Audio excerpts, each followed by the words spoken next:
So let's dive into Shakespeare's Julius Caesar. This isn't just some dusty old history lesson. It's a story that asks a huge political question that is just as relevant today as it was then.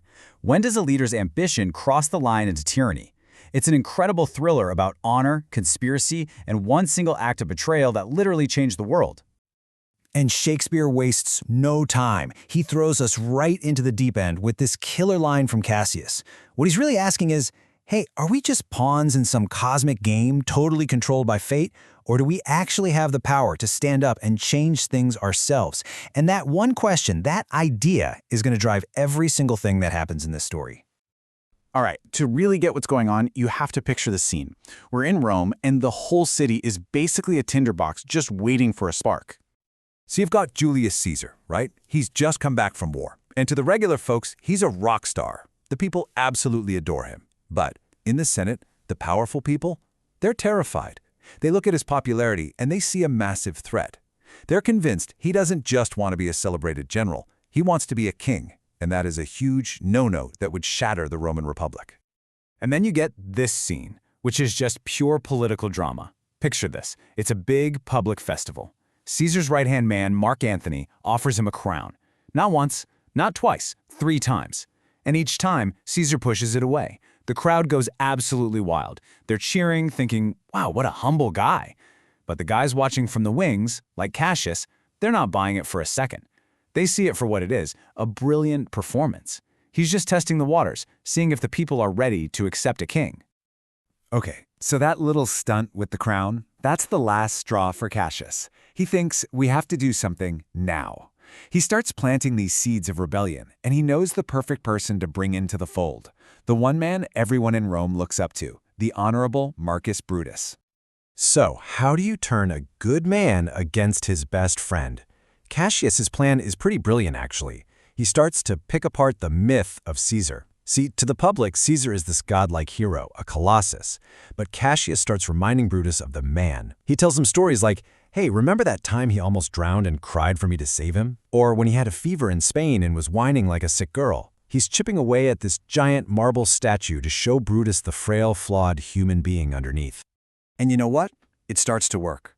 Brutus is completely torn apart inside. I mean, on one hand, he loves Caesar, he's his friend. But on the other, his loyalty to the Roman Republic is everything. He says it himself. He is with himself at war. It's this impossible choice between his personal feelings and his public duty. And this really gets to the heart of the whole thing, doesn't it? This is Brutus's big dilemma. He decides he has to kill Caesar, not for anything he's actually done, but for what Brutus is afraid he might do if he becomes king. He sells it to himself as a preemptive strike and necessary evil. But the play really makes us ask, can doing something that terrible ever really be for the greater good? So the plan is in motion. The date is set, the Ides of March. And as the day dawns, it's like Rome itself is screaming that something awful is about to go down. The signs are everywhere. I mean, the universe could not be sending clearer signals. A random fortune teller on the street literally yells, "Beware the Ides of March," at him. His own wife begs him not to go to the Senate because she had a horrifying nightmare that his statue was spouting blood. The priests even do a sacrifice and find a beast with no heart, a terrible, terrible omen. But Caesar, full of pride and feeling untouchable, just ignores every single warning. He walks right towards his fate. He gets to the Capitol. The conspirators crowd around him, acting like they just want to ask him something. And then, it happens. Caesar is fighting them off, but then, through the chaos, he sees him. He sees the face of his trusted friend Brutus, dagger in hand. And Shakespeare gives us that immortal line, "Et tu, Brute?" You too, Brutus? And in that moment, it's not the dozens of other stab wounds that finish him. It's the shock of that one betrayal. He just gives up. Then falls Caesar.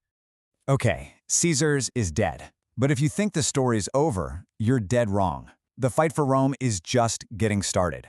But now the battle moves from the Senate to the public square. And the weapon isn't a dagger, it's words. And this sets up one of the greatest showdowns in all of literature. It's a battle of rhetoric, the art of persuasion. What we're about to see is an absolute masterclass in how to win over a crowd and bend them to your will. Brutus goes up first, and his approach is super calm and logical. He's talking to their heads, appealing to their sense of honor. He basically says, look, this wasn't personal. It's not that I didn't love Caesar, it's that I loved Rome more. He lays out his case like a lawyer. And you know what? At first, it totally works. The crowd is on his side. But then Mark Antony gets his turn. Now, they only let him speak on one condition. He's not allowed to blame the conspirators. So he goes up to the pulpit, with Caesar's body lying there for all to see, and he starts with this famous, seemingly harmless opening. What he does next is pure genius. Brutus appealed to logic. Antony goes straight for the heart. Brutus talked about big, abstract ideas like freedom. Antony uses concrete things: Caesar's will, his bloody cloak, his wounded body. And his whole speech is dripping with irony, especially when he keeps saying, Brutus is an honorable man. He says it over and over until the words become poison, completely destroying Brutus's argument without ever technically breaking the rules. And boy, does it work! Antony's emotional attack is devastatingly effective. The very same crowd that was just cheering for Brutus is slowly whipped up into a furious mob, consumed by grief and rage. I mean, look at how he does it. It's like a textbook guide on how to start a riot. First, he just mentions Caesar's will, teasing them. Then he shows them Caesar's bloody cloak, pointing out every single tear and naming the man who made it. Then he reveals the body itself, making the murder real and horrific. And for the final knockout blow, he reads the will and reveals that Caesar left his money and private parks to every single citizen of Rome. And boom, the city explodes. The citizens aren't citizens anymore, they're a mob. And they have their mission. They pour into the streets, screaming for blood, ready to hunt down and kill every last conspirator. And as all this chaos kicks off, Antony stands alone, watching, and he says this chilling line, "Mischief, thou art afoot.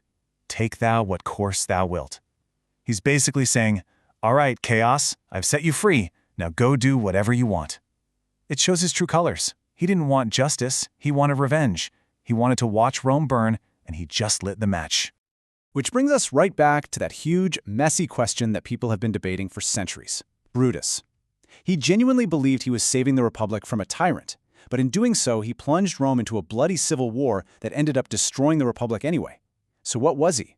A noble patriot who made a terrible, tragic mistake, or a naive traitor who was manipulated into murdering his friend? Shakespeare doesn't give us an easy answer. He leaves it up to us.